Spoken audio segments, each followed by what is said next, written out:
Iti man nagtuloy digiti damdamag dito'y press corps.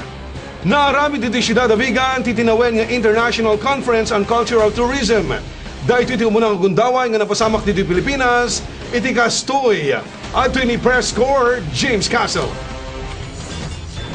Na duma-duma apuli iti nagtataripnong iti Ilocos Sur Capital para iti International Conference on Cultural Tourism wenno ICOMOS. Dahito kitinawen-tawen ang mapaspasamak nun sa dinumapagsasaриtaan iti pagsayaatan iti amin a heritage cities. Iti panakaangay na dahito a programa dito Ciudad Tivigan, maapresyar iti ICOMOS iti kinapintas ti syudad. Filipino culture as being one of warmth and welcome, as well as very distinctive in terms of music and dance. And here we have a wonderful venue here, but what impresses me most is that there are too many people want to come to this conference. We opened it up to young people because we consider that it's extremely important and very seriously important that young people care about the heritage of where they live and care about it enough to be actors, not just as musicians and dancers, but as architects, town planners, as people selling cultural goods. Kagiddan iti konferensya, iti panakalukat iti maysang exhibit, mainaig iti La Ciudad Letrada. Dito'y ipakita iti buya ti Old Plaza, ken na dumaduma, amapa ken plano infrastruktura. And we're able to do this because each of the buildings in this scale model are actually were taken from the plans that are kept in the National Archives. Kasi nakatago pa sa amin yung mga 19th century na building plans ng City of Vigan, kaya nagawa itong scale model. Kinunapa iti panakabagiti National Archives of the Philippines nga may sa iti Vigan karag iti historical cities a kumpleto iti dokumento manipud pa 19th century. Dinayaw na pa iti panang konserba iti Ciudad Tivigan kas heritage city. Inayon pa iti direktor nga dagiti plano infrastruktura a naka-display ket mangipakita iti kinaliterado edi tiyempo ti Espanyol.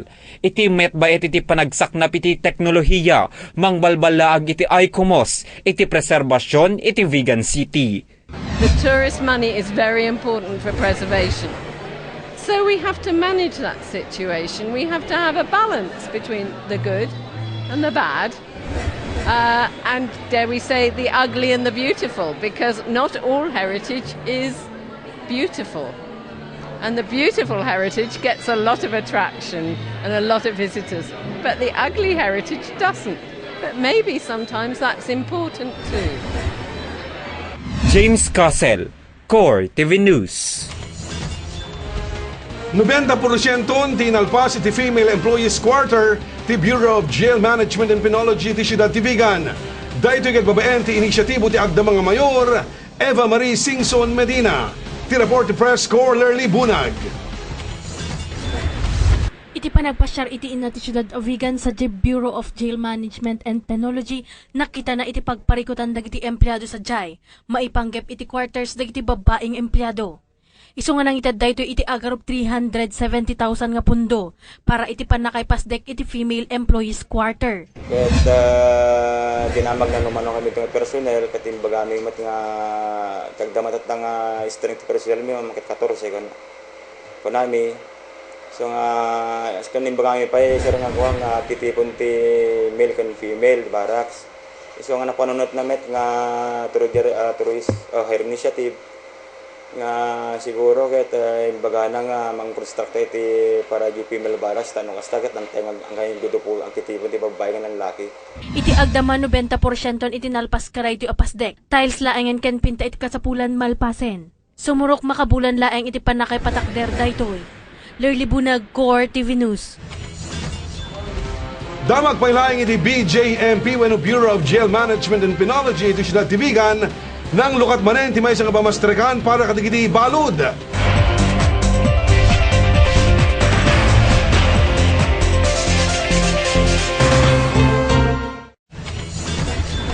Kalaksidan dagiti flower vase kenda duma pay a displays iti uneg pagtaingan nga araramiden ti may sa balod iti uneg ti selda kas pamastrekan.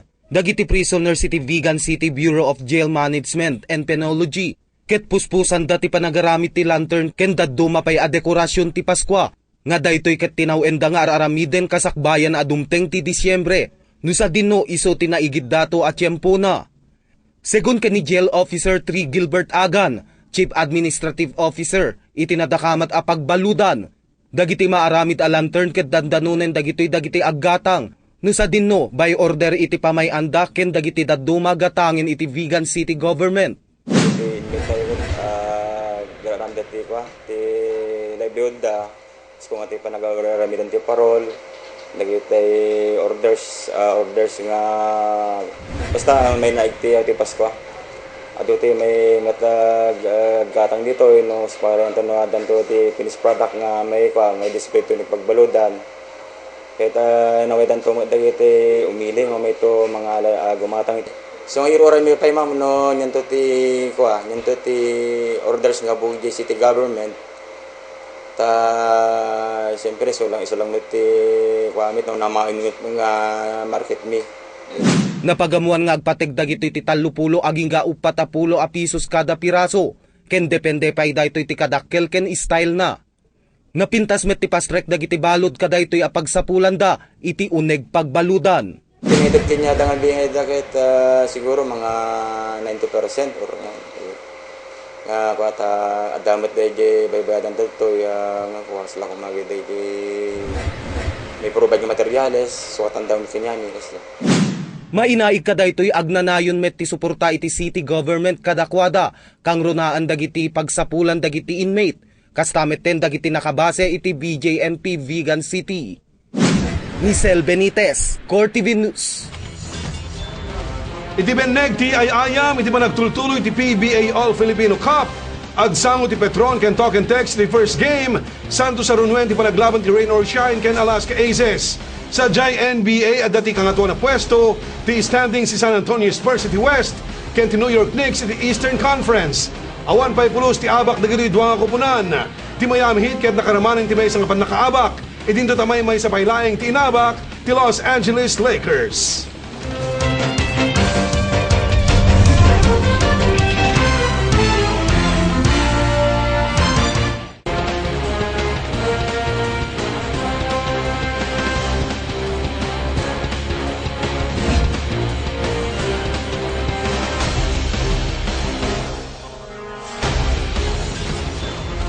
Gagayem ken kakabsat, dahil ti pakabuklan dagiti damag ang nasagap dagiti nalibtag. Akameng ti Core TV News Team iti daytong aldaw. Aldaw iti Miyerkules. Nada suwestyon wenno reaksyon nyo. Bisitahin lang ti website ti Core TV, www.stayingcenter.com. Mabalinda kami met kay like iti Facebook, www.facebook.com/CoreTV10. Wenno follow us on Twitter, www.twitter.com/CoreTV10.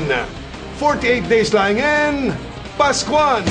To press Core ket mabuyag iti Core TV ken simulcast over 99.7 Core FM. Isentro mo.